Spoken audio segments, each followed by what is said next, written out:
মেডিকেলে ভর্তি পরীক্ষায় কোটা বাতিলের দাবিতে বিক্ষোভ ও অবস্থান কর্মসূচি পালন করেছে বিভিন্ন প্রতিষ্ঠানের শিক্ষার্থীরা। এ সময় দাবি আদায়ে ২৪ ঘন্টার আলটিমেটাম দেওয়া হয়। দাবি পূরণ না হলে আজ সকাল ১১টা থেকে সারা দেশে আন্দোলনের ডাক দেয় তারা।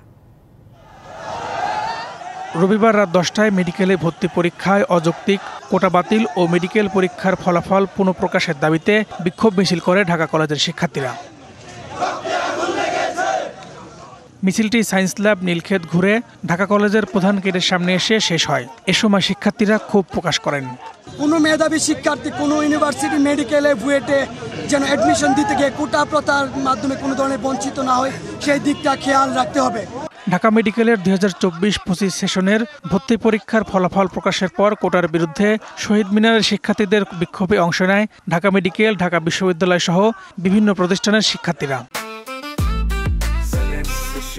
জেনেক্সে শিফট করো, লাইফকে লিফট করো।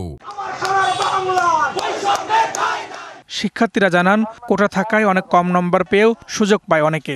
স্বাধীনতার ৫০ বছর পরেও মুক্তিযোদ্ধার নাতিপুতিরা কোন দিক থেকে তারা অনগ্রসর হয়। ৪০ মার্ক পেয়ে মেডিকেলে চান্স পাওয়া যায়, আর ৭৩ মার্ক পেয়েও মেডিকেলে চান্স হয় না। এর থেকে শেমফুল ইভেন্ট। বিক্ষোভকারীরা কোটা প্রথাকে জুলাই আন্দোলনের সঙ্গে বেইমানি বলে ক্ষোভ প্রকাশ করেন। এ সময় দাবি না মানলে অন্তর্বর্তীকালীন সরকারকে এর জবাব দিতে হবে বলেও হুঁশিয়ারি দেওয়া হয়। আজকে যে শেমফুল রেজাল্ট আমরা দেখতে পেয়েছি, এটা আমরা তীব্র প্রতিবাদ জানাই এবং অবিলম্বে দ্রুত বাতিল চাই। আর সেই পরীক্ষার ফলাফল দেওয়া হচ্ছে কোটার বিরুদ্ধে। কোন ধরনের প্রহসনের মধ্যে আছি আমরা? একই দাবিতে সোমবার দেশজুড়ে আবারও বিক্ষোভের ঘোষণা দিয়ে কর্মসূচি শেষ করে তারা।